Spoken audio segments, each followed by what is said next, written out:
The Lowe Post is brought to you by Goodyear, helping you discover the road ahead. Goodyear, more driven.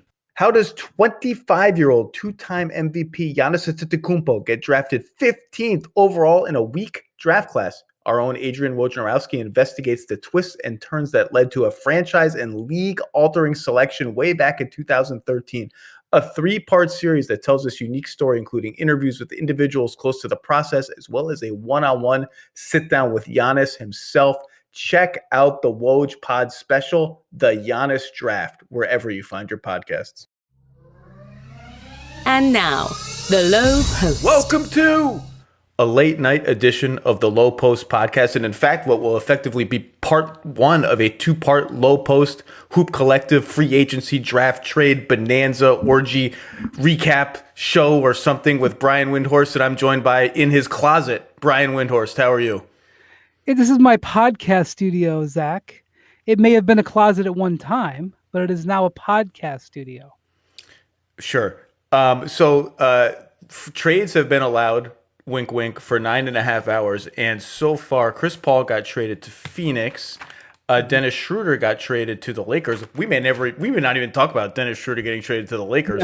No. James Harden might be maybe kinda in trade talks. It's sort of unclear. And we are already spinning off and running to what promises to be maybe the most frenzied 8-day period like in the history of the NBA. How are you doing? Zach, so I know you're a note taker. You have all these notebooks and everything. There they are. I have been on the phone with executives 5 to 10 hours a day for the last 8 or 9 days. I usually can keep all of the rumors and stuff that I'm hearing straight without taking notes. I have now started to take notes because I have to remember who told me what. And I've never been so awash in conversations and rumors and speculation and this guy's talking to that guy, this guy, blah, blah, blah, blah, in my 18-year NBA career. And I wish I could just spill it all right here.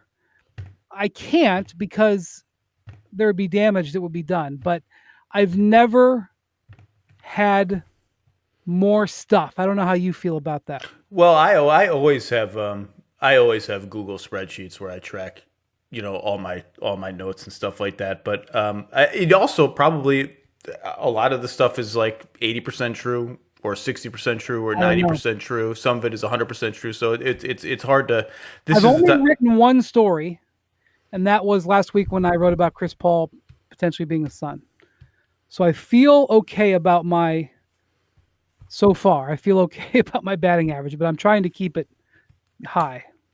Keep it high. Well, let's talk about James Harden because Woj just dropped about 15 minutes ago a new report advancing this story. James Harden, who I did not even realize was eligible for an extension because he's like the Brad Stevens of players where he just keeps getting extension on top of extension where I lose track of it. The Rockets extended him in 2016, then again in 2017. He turned down a 2-year, $103 million extension, according to Woj, turned down the chance to be the first $50 million a year player in the NBA and told the Rockets, no, thank you, Tillman. I don't want your money. I want to go to the Brooklyn Nets.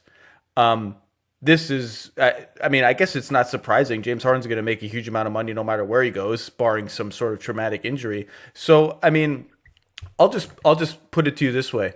What's the most interesting part of this story to you? And I'll give you 3 choices, and you could do none of the above. Is it A, should the Nets trade the mother lode for James Harden? B, should Houston take that offer if it's indeed ever offered to them? Or C, and I'm already starting to get these text messages again from executives and coaches around the league. Player empowerment is out of control. The league has to step in and do something about this. Being on a team doesn't mean anything anymore. That's a whole fraught discussion that we can get into because I do think it's important. Or is it D, none of the above? I think this is a study in leverage, and it's a study in team building. It's a very uncomfortable study in both of those things for the Houston Rockets. But look, this is what Daryl Morey thought. Did you think it was going to happen this fast? I think we all thought this might happen, short term, medium term. Daryl certainly did. Did you think it would happen this fast, Zach? In my preseason column from last season, where I make my crazy predictions, I said there would be James Harden trade buzz by the trade deadline of this coming season, but I was not expecting it to be this aggressive and this fast, and certainly not this targeted. The Brooklyn thing, although when you zoom out and look at it, makes a lot of sense. I did not necessarily. I've been so focused on Beal in Brooklyn and Drew Holiday in Brooklyn that the Harden thing sort of just somebody in that Google spreadsheet like 3 weeks ago said, why wouldn't Brooklyn just offer everything for James Harden? And I kind of was like, oh, that's interesting. I kind of never thought of that. And then just boom, here we are. It's actually kind of funny as a quick little side note. If you're Brooklyn, you've probably been saying, all right, we're holding back Karis LeVert. We're holding him back for Bradley Beal. We're going to make our Bradley Beal move when Drew Holiday, huh? Maybe we should do this. Maybe we should think about Drew Holiday. Oh, James Harden. Like it keeps, the prizes keep getting bigger if you're a team like Brooklyn or you're a team like Philadelphia, who I think, theoretically could be in the game for all of these guys. So first off, it's important to realize James Harden has 2 years left on his contract. I know that people have been saying 3, but year 3 is a player option. So it's 2 years and about $84 million left on his contract. And when Houston offered him this 2-year, $103 million deal, which is, that's how I would say it if I was Houston. But really, it was, James, pick up your player option for year 3 and then add 2 more years to it. That's important, number one. That's a very good point. We have to understand the leverage position. So he is on the Supermax, which is meant to keep the leverage position. And, it's interesting. I wonder how Giannis feels as he's looking at this right now, is, what he's thinking about, because he has about a month to decide on his Supermax. I think he's going to decide a lot sooner. And I think there's a lot of warmth in Milwaukee right now. I'll just leave it at that. But it's interesting. It's a study in the Supermax. The point is that the Supermax is supposed to be so much money and so long that it's supposed to tie you. It's supposed to tie franchises to their players. But here is an example of where James Harden is saying, I don't think so. And so is 2 years long enough for the team to hold the leverage, Zach? That is a big question. Is 2 years long enough? Can they look at James Harden and say, James, we've got you for 2 more years. We are not going to trade you. For Kyrie Irving with Cleveland, the answer was no. This was a touchstone moment. Kyrie had 2 years left on his contract, and the Cavs heard the trade demand and said, all right, we're going to trade you. And the precedent was set that it's not just 1 year. I mean, with Anthony Davis, it was 1 year. This is 2 years. So what happens now? And then I think in the team building leverage, the team building study, if you're Houston, and I thought this was going to be the case before Harden asked for the trade, you either trade Russell Westbrook and James Harden and probably PJ Tucker and Robert Covington. You either trade them all or you trade none of them. And I don't, trading none of them is going to require, frankly, cojones and equity that Raphael Stone and Stephen Silas, while they may grow on to be the second coming of Phil Jackson and Red Auerbach, for all I know, today they don't have that equity. So that's a hard one. But to me, Houston's either ripping it down. I don't think they can trade Eric Gordon, but they can trade everybody else, or they're holding the line. And I'm sure these are the discussions that they're having right now, Zach. Well, I'm glad you brought up Kyrie Irving, because you've gone to see player empowerment as discussion point number one. And I think just as it was when Kawhi Leonard basically got Paul George to request a trade with 2 years left on his contract to go to the Clippers, it feels like 10 years ago. That was actually quite recently.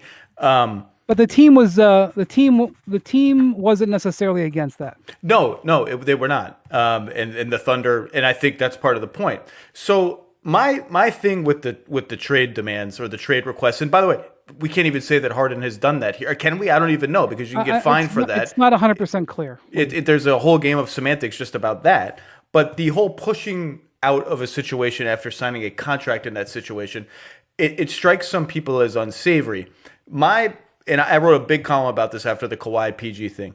My thing has always been a trade request, to me, just evens the balance of power. It doesn't tilt the balance of power unfairly to the player side. These are players who get drafted to a place where they have no choice. Then they're restricted free agents. Then they're underpaid on the max contract. And by the way, their teams can trade them at the drop of a hat without telling them anything. No notice at all. So a trade request to me has never struck me as like, oh my gosh, the system is out of whack. The players are running the league. Then you get into other murkier territory where when you do sign a contract with the team, I do think you make some commitment to the team. Now the teams don't have to honor that years long commitment to you. They can trade you. But Kyrie Irving, it was reported at the time, never really nailed down. He denied it, that he threatened the Cavaliers that he would have knee surgery at the beginning of training camp if they didn't trade him somewhere that was on his list that ended up being the Celtics. You've seen Jimmy Butler throw a one-man rebellion to get himself out of Minnesota. Whatever happened with Kawhi Leonard in San Antonio, I don't know, but it depressed his trade value enormously. That's the kind of stuff that treads toward breach of contract is probably too strong, but treads towards certainly a violation of sort of the ethics and the spirit of sports. The Harden stuff is not there for me yet, and also to your point about Kyrie Irving and to the point about Paul George, like the agents will always tell you, we're doing you a favor by requesting a trade early because it's better for you, the team, than having this guy walk for nothing. And I actually think, with some exceptions, including San Antonio selling preposterously low on Kawhi Leonard because the market just wasn't there, I actually think that's been proven true. Even teams that have been backed into a corner, like Harden maybe trying to back the Rockets into a corner now by saying, I only want to go to one place, maybe two. Nobody else should even bother. I have 2 years left on my deal. That seems like a long time. It's not. Ask Boston about how quickly Kyrie Irving was out the door when they had 2 years left on his contract. Even those teams tend to do pretty well when they're trading players of Harden's stature. Most recently, the New Orleans Pelicans got the mother load from the Lakers when Anthony Davis was only going to the Lakers. But I do think this is an interesting discussion. And to your point, the way to make this discussion productive is to think about, if you think this is a problem, the answer is not just, well, tie the players to the teams like the old days. That's not fair, and it's not going to happen. It's things like, should Houston have more flexibility with the extension it can offer James Harden? It's should you have different levers maybe with Supermax players? Because to some degree, the owners made this mess themselves. They fought for shorter contracts because they were afraid of the 7-year, 6-year David Lee contracts.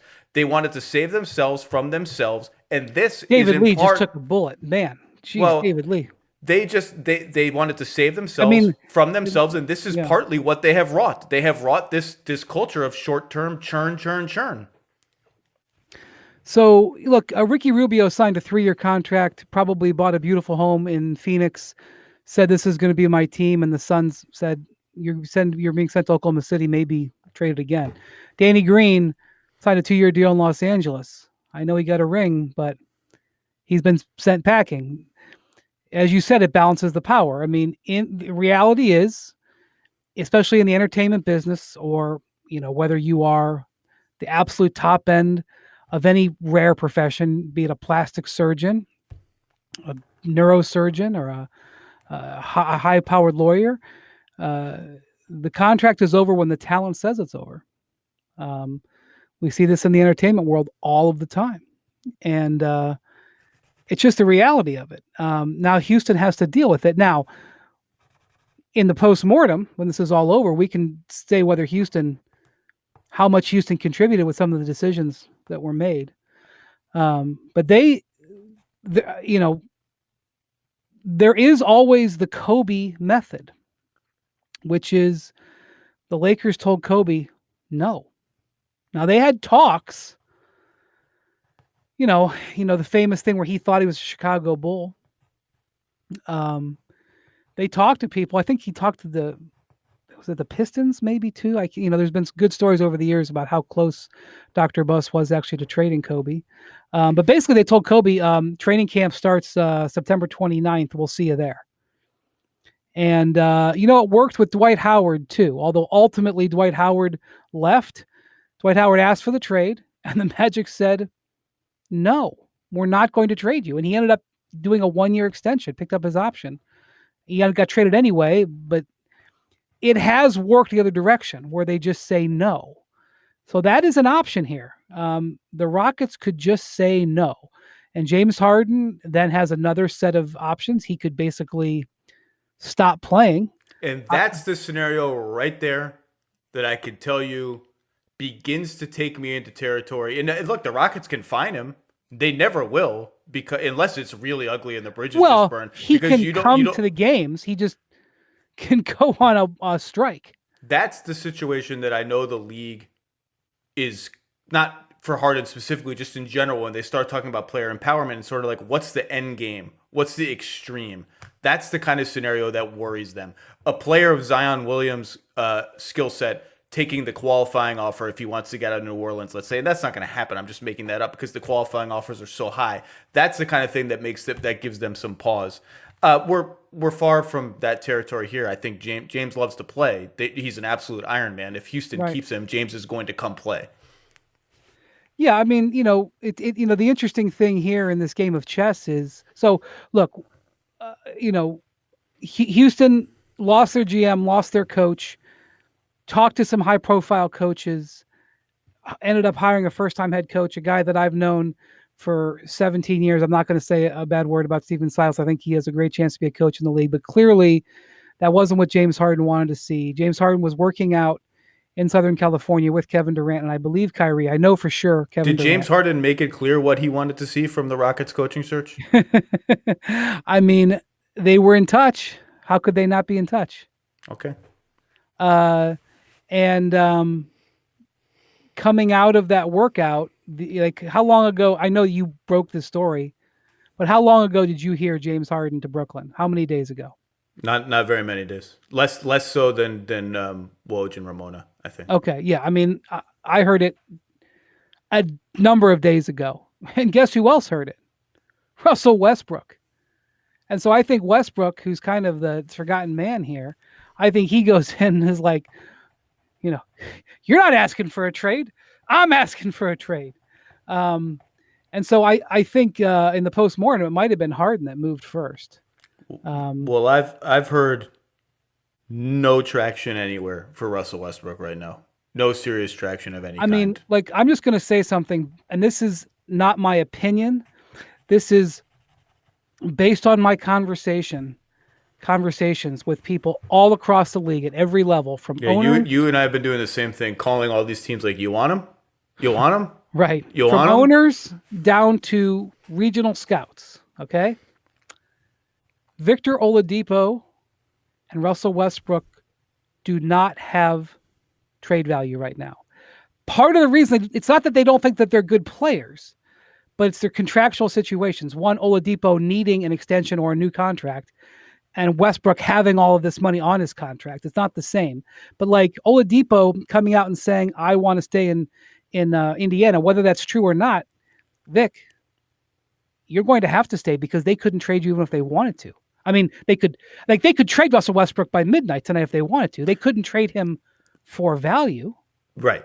Like people are talking about, Charlotte being a possible landing spot, and they're talking about, do they include the number 3 pick? No. It's a laughable question. The number 3 pick is off the table, on the floor, out the door. Like they would get like Nick Batum.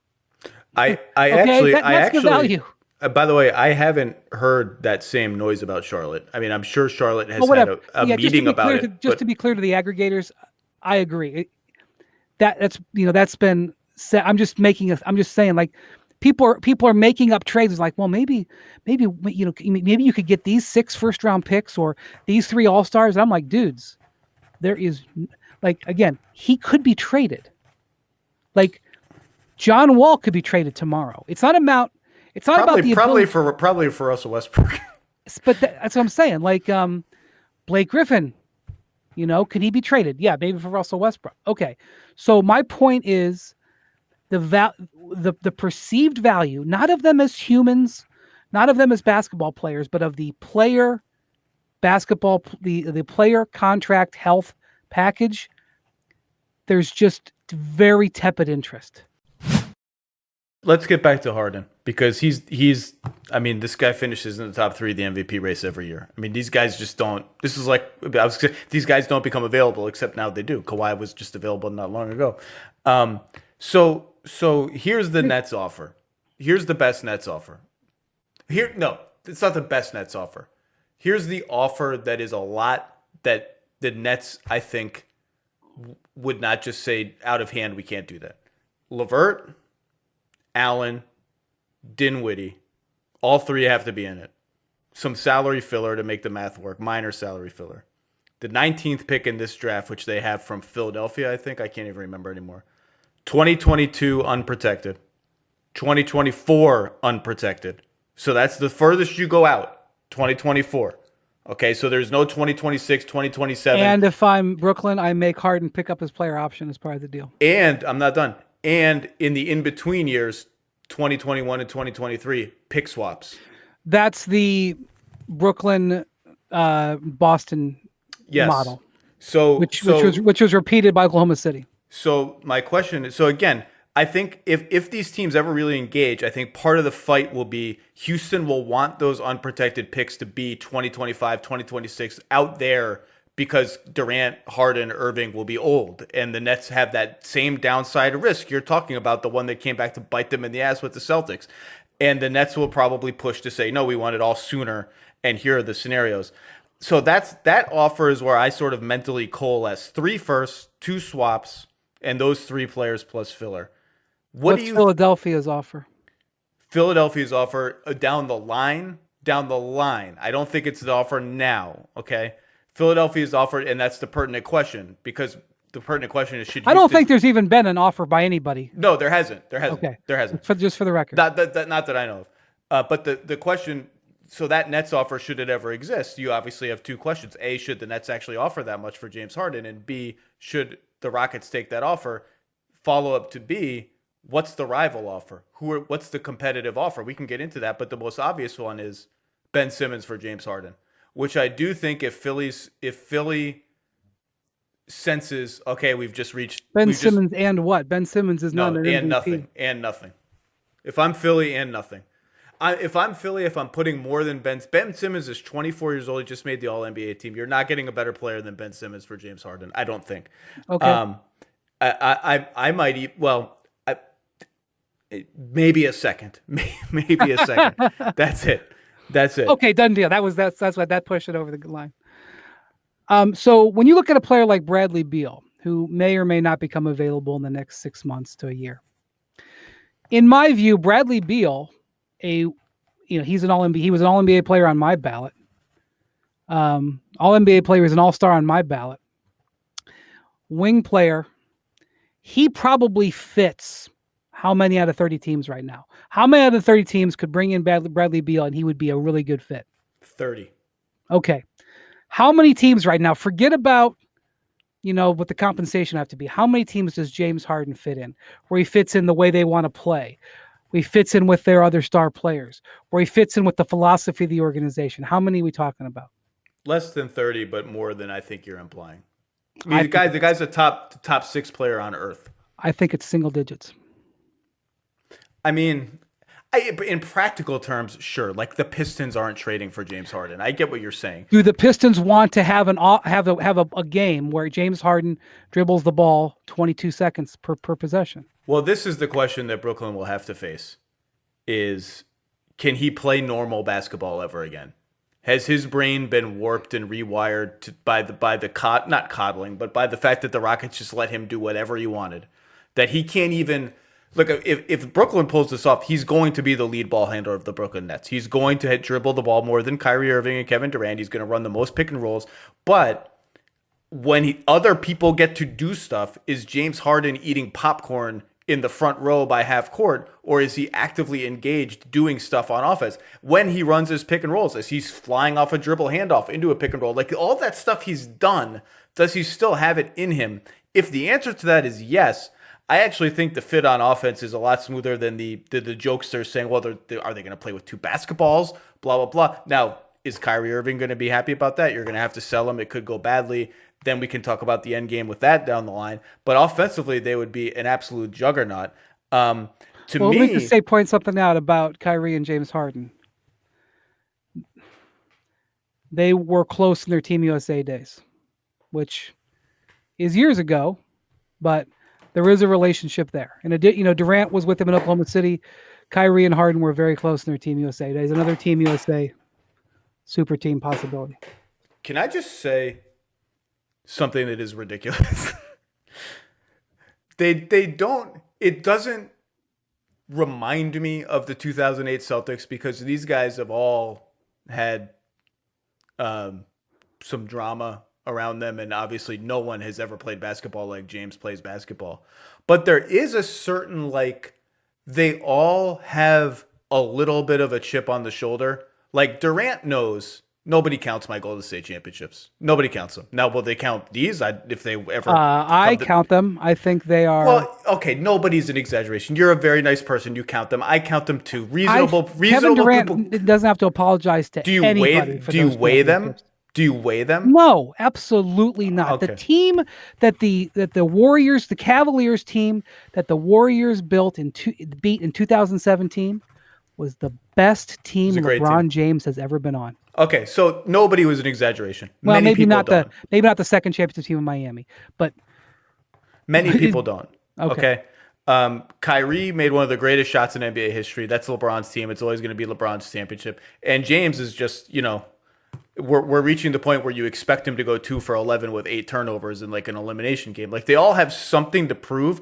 I'm weirdly optimistic that all these one ball ego stuff. I'm more worried about A, defense, and B, the difference between Beal and Harden is 5 years. Okay. And Harden is going to want to max at age 33. And if it's a 4 or 5 year max, the back of that could be painful. So you're putting an enormous amount of pressure on those first 2 years that he's in Brooklyn if they ever pull this off. And that's where the Beal thing is it's not a no-brainer to give up the mother load for Harden just because I might be able to give up the same stuff for Beal, and that's a smoother thing. Or I could give up a lot less for Drew Holiday, who fits to a T, not as sort of raw supernova talent as the other two.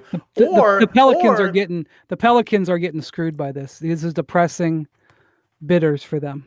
Or if I get too cute and I'm the Nets and I start haggling and I turn the Rockets off, and again, none of this has actually happened yet, I run the risk of losing out on all of them because Michael Porter Jr. is the trade chip that no one can beat for Bradley Beal, I don't think. I agree, but Denver's talking and it may be a bargaining position. Denver's talking prime Michael Jordan is the only thing they're trading Michael Porter Jr. for. He is. They are blaring out speakers out of the Pepsi Center. What's it called now? I don't know. Something else. Michael Porter Jr. is untouchable. Well, look, they're not trading him for Drew Holiday. We'll see what happens down the line. By the way, I think Denver, if this stalls Brooklyn and Philly, I think Denver has a shot at Drew Holiday. I think I've always thought they've had a shot at Drew Holiday. They had I didn't quite understand until recently how close they had conversations on trade deadline day. 16 years ago. Between Denver and New Orleans, and they got somewhat close. Yeah, people like to use football analogies for that. Yeah, I don't know. Nobody knows exactly, but if they were there before, is what I'm saying. Back to Brooklyn. If you get too cute, you could miss out on everyone. And now you could just say, well, there's just going to be another disgruntled star coming around the corner. But Jared Allen's about to get expensive. Karis LeVert is now expensive. Spencer Dinwiddie's about to be a free agent. The clock is ticking on some of these. If they sign Serge Ibaka, let's just take that out. But Serge Ibaka has been tied to Brooklyn, regardless of Harden. If they sign Serge Ibaka and they don't extend Jared Allen is going to be get me out of here. I mean, so they may want to trade Jared Allen now.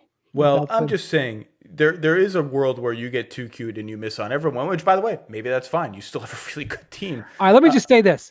One thing I really like about this is that Harden is, as you said, an Iron Man. The guy plays 77 games every year, okay? Kyrie Irving is not, and Durant has injury history, although I hear in the workouts he looks great, which is not a surprise because his body type, he doesn't even have to jump. If he never jumps again, he will still average. He can still average 30 and 7. Here's my concern about Brooklyn. I am concerned that Kyrie and Kevin Durant, two men who won championships but could never be happy. I am concerned about the two of them staying happy together. Now you would be bringing in, and boy, would it? There would be, virtual parades down Flatbush Avenue. There'd be so much excitement about this. But even if James Harden, who, by the way, has had a bad breakup with Chris Paul and is now headed towards a bad breakup with Russell Westbrook, I don't think he's necessarily, winning the Twyman-Stokes Teammate of the Year award. Okay. Let's say they get into a room and they sing Kumbaya, or they do a blood oath, or whatever there is, and they're like, guys, we are going to work together. No one's going to get in, all for one for all, three amigos, three musketeers. We're going to do it. Let's do it, guys. And they go 1, 2, 3, team. The nature of these three guys is they could walk down the hall and Kevin Durant could decide he's not happy and this isn't working. Kyrie Irving, his work in the community is spectacular. He is establishing himself as a true humanitarian. The wind changes direction and Kyrie Irving's mood changes. This is just true. This is a man who said, I want to have my number in the rafters in Boston, and then made a commercial about it. And decided like 20 minutes later, I am out of here, gentlemen. And that's my thing here is, regardless of like what schematic Steve Nash could draw up, and my God. How about Coach Steve Nash, by the way? I'm like, oh, that's a thing. I really wonder what he's thinking about this.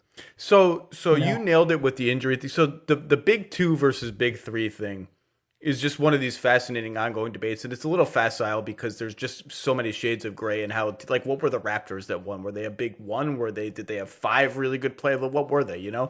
The Nets have a big two right now, but it's not like a Jordan, Pippen, Shaq, Kobe big two. Like Durant is that. Kyrie's not that.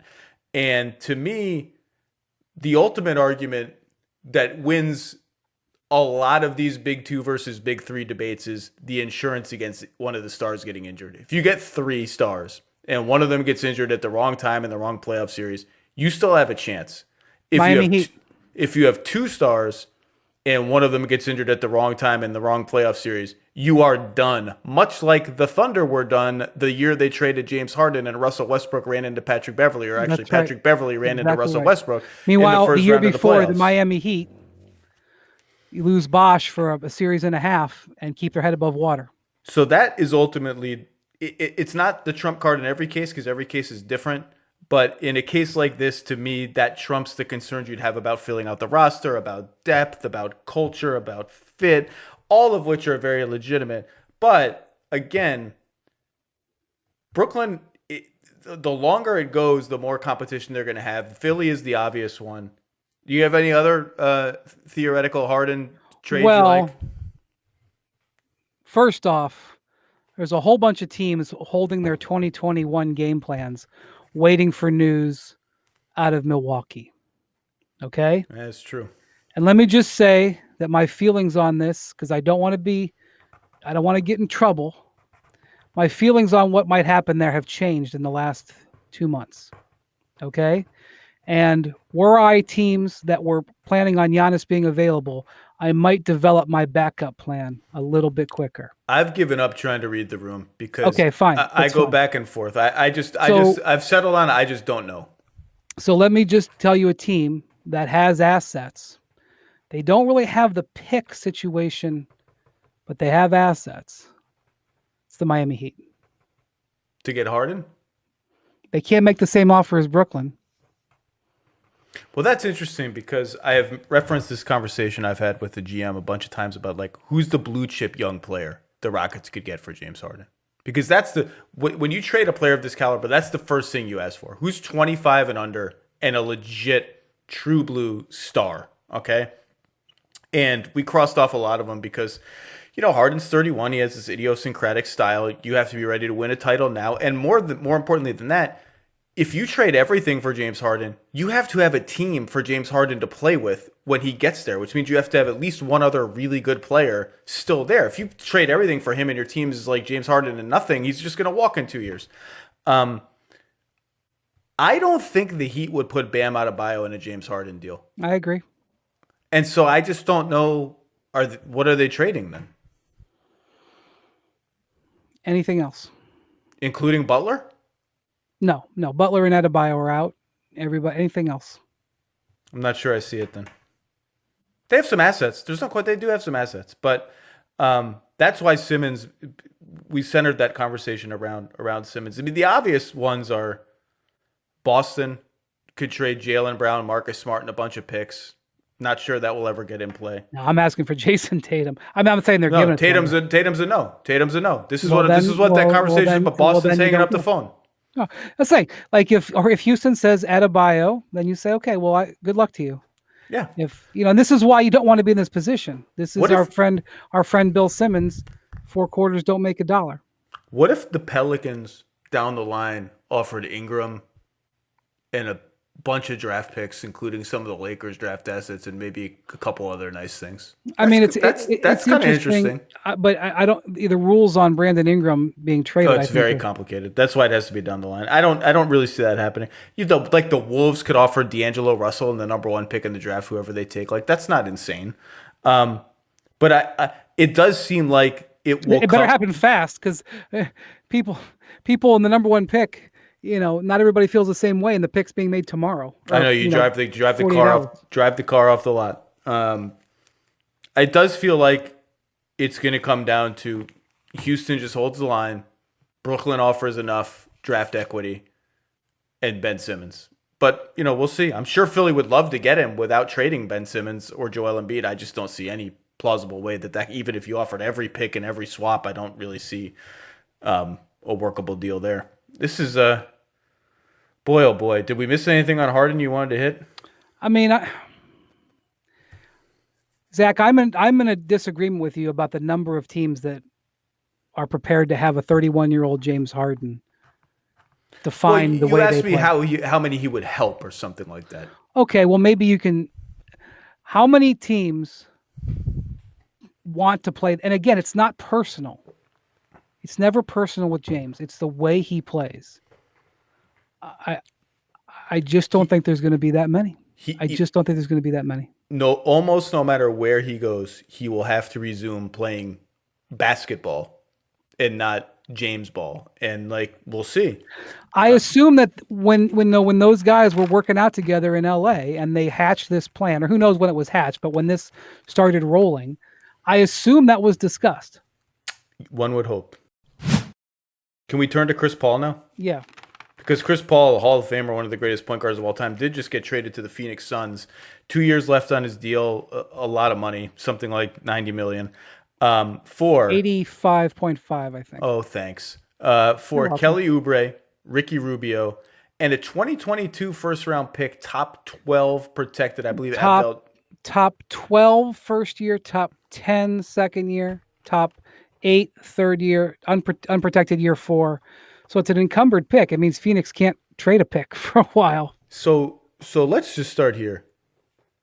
What Sam Presti has done, it almost makes me uncomfortable how obscene it is. It's just obscene. So he takes Russell Westbrook and he says, I'll flip him for Chris Paul. You got to give me 2 picks, top 4 protected, 2 pick swaps, lightly protected. So I've got 4 draft assets for that.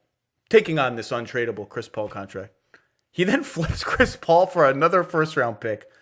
I think Kelly Oubre will net a bad first at some point during the season. His team's jockey for trade deadline help. Maybe not. Maybe so. We'll see.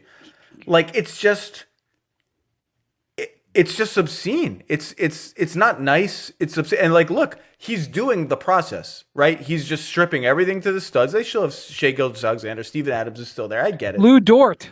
My boy Lou Dort is still there. Okay. But he's stripping everything to the studs, and now the fun part is next is the hard part. This isn't the easy part because he's done an incredible job leveraging teams at the right moment. But you can win every trade when you're trading only for the future. Yeah. The hard part is building the actual team. Yeah, that's right. It's what the Celtics did. And they've done okay. Here's what's, that's for podcasts for 3 years from now. Here's what's, first off, if I told Sam Presti, I guess not 1 year ago, but if I told Sam Presti in mid-July 2019 that he would flip Chris Paul for a first-round pick, and players that could yield more, I mean, even though Sam keeps everything very, very close to the vest, he would have said that, there's no way that's happening. I mean, one of the reasons why they immediately came out and said we're keeping Chris Paul is because they didn't want to have to trade him away and actually give things away to get him. The rehabilitation project and it has been remarkable. And here's the thing that's crazy. These players, and I'm talking about Paul George, Russell Westbrook, Anthony Davis, because I'm going to include Anthony Davis in this.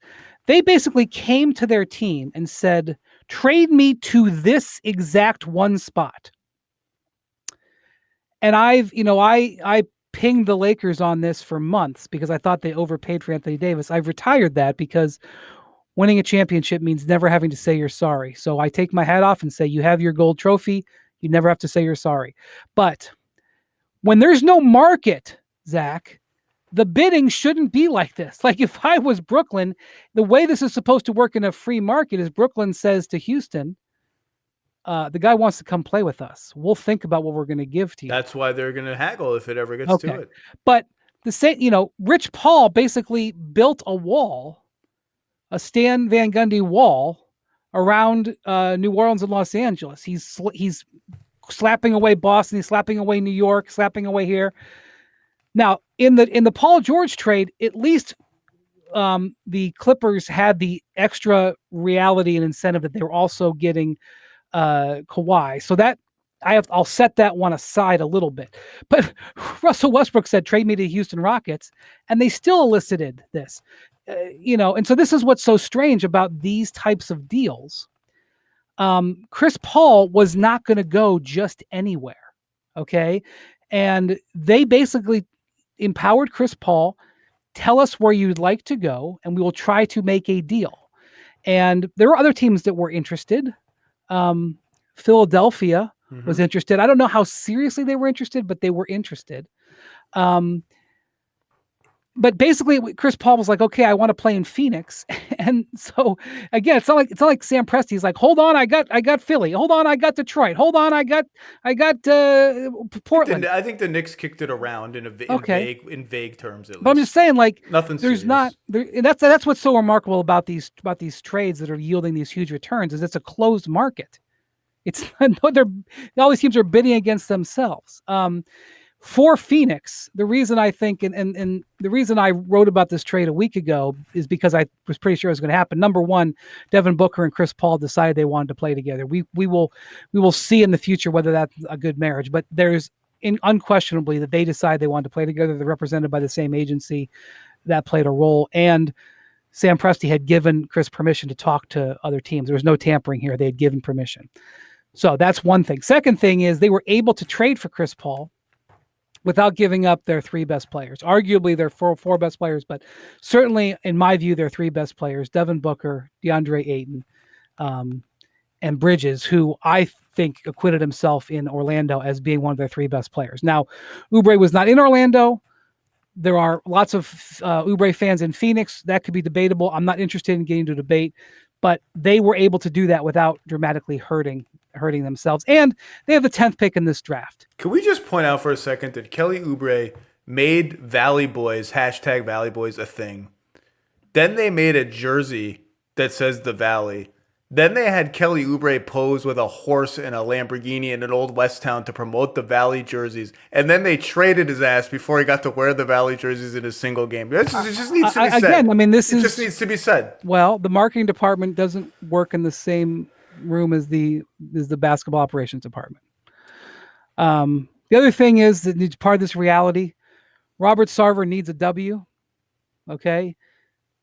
Even though the way they've structured this trade, they could have spent more money. They could have spent their free agent money and then done this trade and then had cap space and then traded for Chris Paul. Now, maybe they have a deal in place with Dario Saric. And I've heard they fell in love with Saric in the bubble when he became their backup five, among other things. Okay, so if they were going to re-sign Saric, then maybe it doesn't make a difference. Because they wouldn't have had necessarily space then. But let me just say, this is a win for Robert Sarver. It's a win for, by the way, they're still significantly under the cap. It's not like Robert Sarver soared into luxury tax here. but he did take on the highest paid player in the league. So you have to say that. I mean, it's a win for him. It's a win because they needed to send Devin Booker a message. I mean, there are teams out there that were, we're talking about Bradley Beal and stuff like that. There were teams that had on the horizon had Devin Booker. This pushes that way off. And frankly, they just renovated nobody wants to talk about this. They just renovated their arena. And frankly, they need to sell tickets in that arena. Someday, hopefully this year, there will be people that want to come in, and the Suns need to sell tickets. They need a business win too. It checks all those boxes. And that's why I wrote about this trade, because I was pretty sure it was going to happen. And Chris Paul wanted to play in the West, wanted to play relatively close to his family in Los Angeles, can play golf all year round, and was interested in playing with Devin Booker. Now, in cold calculating terms, okay, it's usually not the best idea to trade assets out of your timeline. Hashtag timeline for the Suns fans. I think people in the euphoria of Chris Paul going to Phoenix, and we'll get there because I think this is a good trade for Phoenix. I think the Suns will be good next year. I think people are underestimating the opportunity cost a little bit. Like, that pick matters, okay? Whatever it turns into being, it matters. And now they don't have cap space this summer. They won't have cap space next, or it's not summer now. They don't. Whatever now is, they don't have cap space next offseason. How's the cap space game working out for them? No, let me finish. They won't have cap space in 2021, and then Chris's deal expires, and they won't have cap space in the summer of 2022 either, or they may have just a little bit, depending on a few things, because Ayton's cap hold kicks in and Bridges' cap hold kicks in. And by the way, each one of Bridges' arms should have a separate cap hold. They should be paid separately as separate entities, because they're entities unto themselves. And so, look, you're right. Has Phoenix gotten the premier free agent ever? No, but there is some sort of the best teams. Every asset is held near and dear, and you churn it and you churn it and you churn it, and then bam, at the right time you strike.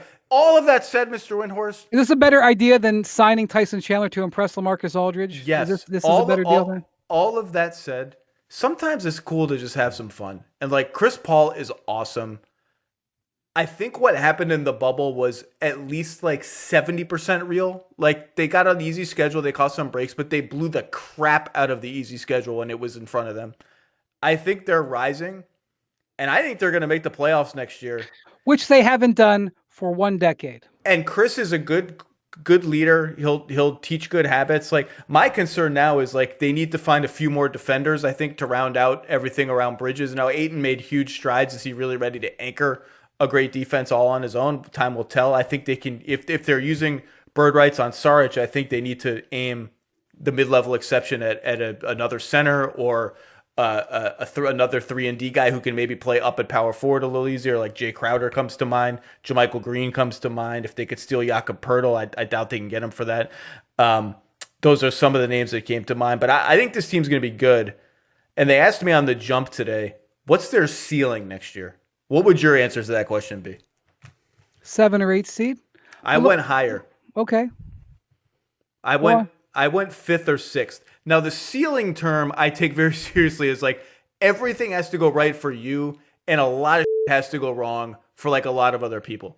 So here's the West next year. I think there's a clear top 4. Clippers, Lakers, Nuggets, Warriors. Then there's a drop-off.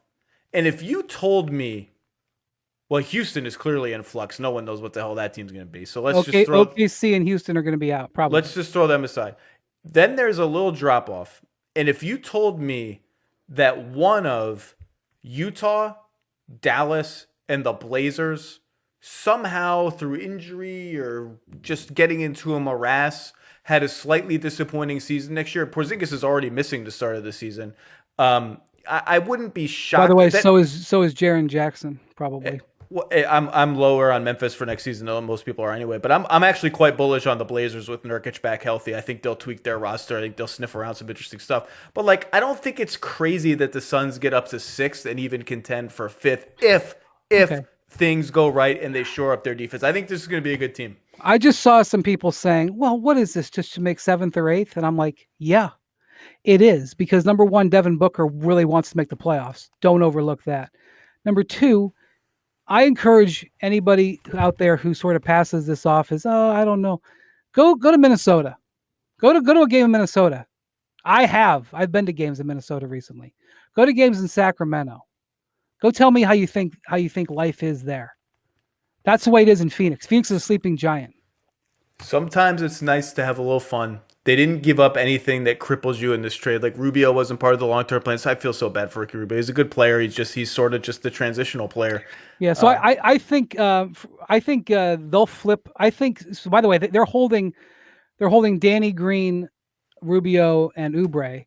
I think there's a good chance all three of them get traded. Although I think Rubio longest out because they don't mind playing with multiple guards, even though it's a new coach. I don't think it'll be that different.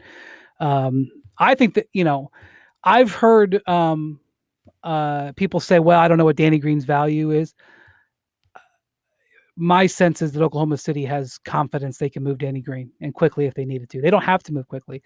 And Phoenix was talking to other teams about Oubre within the last few days. There were multi-team machinations going on with this. I want to say them, but I won't, Zach, because I'll get aggregated and I'll get in trouble. Well, the Danny Green one is interesting because they can for sure get a couple of seconds for him at the trade deadline. I think if he shoots it, if he has one of his Danny Green, he's shooting 43% from three and looking frisky seasons, they might maybe be able to squeeze out a first. And knowing Oklahoma City, that's what's going to happen. He's going to do what he's going to go there. He's going to be shooting 51% from three at the trade deadline, and they'll get a first for him because this is apparently what happens. I think Phoenix is going to be a lot of fun next year. I don't mind this trade for them. It's an absolute home run sequence of events for the Thunder. It's ridiculous. Give me your quick thoughts on Dennis Schroeder to the Lakers. They almost traded for him at the deadline in 2019 and didn't. There's been a lot of interest there for a while. The Lakers have wanted for a while to get, and I know they're very different players, but Rob Pelinka has been very interested in Schroeder and very interested in Derrick Rose. And, frankly, Schroeder's spot up numbers are better than Danny Green's. He might end up being an equal replacement to him, as a perimeter spot up shooter. LeBron really likes his game. LeBron's wanted to play with him for a while. Like I said, they almost traded for him before. And to be honest with you, he's a trade asset. One of the things that happened last year when the Lakers were hunting at midseason for doing something, they just didn't have much to trade because they'd used so many assets. Well, they're going to sign a player with their taxpayer mid-level, whoever that is. My assumption will be a good contributor, and they're going to have Schroeder. Not that I want to trade him already, but I'm just saying, and they're going to have KCP, who I think that they're going to re-sign to a healthy number. So they're going to rebuild their asset base. That's why I like it. I think Schroeder will help them in that regard. I'll be interested to see what happens with Kyle Kuzma between now and December 21st, which is the extension deadline, to see whether or not the Lakers either get a deal done or decide that they want to move on there. So I saw our mutual friend Kevin Pelton, the great Kevin Pelton, I believe gave this trade a C for the Lakers and a better grade than that for the Thunder. And a couple other smart people that I like to read, like Seth Partnow from The Athletic, were pretty low on it. Maybe I'm missing something. I was much more bullish than that on this trade for the Lakers. Well, I also think relying on Rondo to have another year like that would have been a little bit pushing it. Well, I just think teams like the Lakers with two players making whatever gazillion dollars, they just don't have means to get a 26 or 27-year-old player in his prime who's actually good. And we can argue a lot about what Dennis Schroeder is. Is he fool's gold? Was last year an outlier? Maybe to some degree it was in three-point shooting. But he can play and he can create shots and he's unafraid of the moment. And he's fast, he's athletic, he's young. You just can't get guys like that easily. And I do think they sold pretty high on Danny Green. He was shaky in the playoffs. Yes, he was injured. Danny's 33. The wheels are going to fall off at some point. I still think he can help teams and will next year. The 28th pick is the Lakers have killed the end of the draft. Maybe that hurts a little bit. I just think a guy who can play with LeBron, take some of the ball handling load off LeBron, hit spot up threes. He'll dial in on defense more than he has on some other teams. I thought he tried to dial in a little bit last year. And if there's one thing we learned, again, we were reminded of from this last playoff run, like LeBron makes all these perimeter dudes so much better. Like they all shoot better. They all have more room to drive. They all get the ball in the right places. They all play well off of him. KCP is going to be like example 17 of wing players that are going to get taken care of because they play with LeBron. No offense to KCP, but that's essentially what happened. So I like, sometimes you just need a little juice, and like Rondo gave him some juice, just sort of some north-south, get into the paint and make stuff happen juice. Rondo was amazing in Orlando, and everybody, including his own Laker teammates under Truth Serum, would tell you that. Amazing. And Caruso can do it now and then, but Schroeder can really, really do it. And I was more bullish on this trade. And they still have Kuzma there either to keep or to use as a trade asset. So I liked it for both teams. I liked it more for the Lakers than people seem to have. I think it's a good move for them. Well, Dennis Schroeder's value is higher than Danny Green. Would you agree with that statement? No question. Okay, well, he just turned 27. Okay, so what are we talking about, gentlemen? We're talking. I mean, we're talking about the 28th pick. Let's take a look at this draft. I mean, I think it's fine. Well, this is just day one. We will reconvene after day 2, which is also the day before the NBA draft. Right. So even if not much actually happens tomorrow, we will all hear lots of stuff that may or may not happen on Wednesday at the draft. And then, of course, 48 hours after that, or less than that, free agency starts. So buckle up, get some rest. Yeah.